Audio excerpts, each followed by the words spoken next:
Sure, Wolf. Let's look at the layout of this. This is Massachusetts over here. If you move in toward the finish line here, you can see this 26.2-mile route that winds in largely in a straight line, winding back and forth up and down some hills, right down here into the heart of the city. That's where the finish line is. And when we talk about how bad this was and how bad it could have been, it's worth bearing in mind that, in fact, Runner's World is now reporting, Wolf, that about 17,500 runners had already crossed this line before the explosion, which meant about 6,000 actually hadn't crossed. Even though they normally get 27,000, this year not as many started ultimately. A lot of people drop out at the last minute. So, in fact, with every runner who went across this line, that took people away to celebrate and say the race was over. So, in fact, this was late in the process here.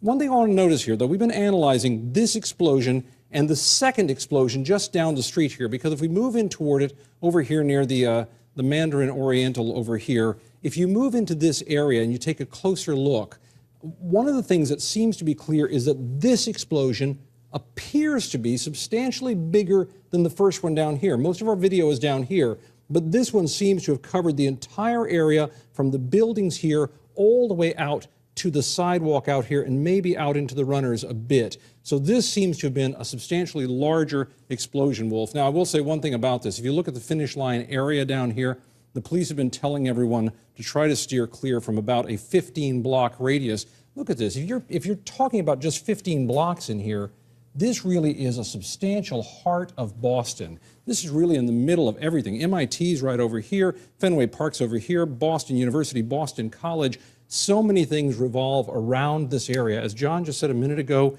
if you're in this part of Boston and you're trying to get away from it, if nobody's looking for it at that moment, it's an easy place to get away from. Very hard now. And I want to add this, as the police say they don't want people to congregate, that's tough. Many runners were gathering down here at the Garden and the Boston Common because they'd been told to for a period of time. Then police said we don't want people in groups. Well, with a city with this many universities and this many places where people do gather, that's a tough order, Wolf.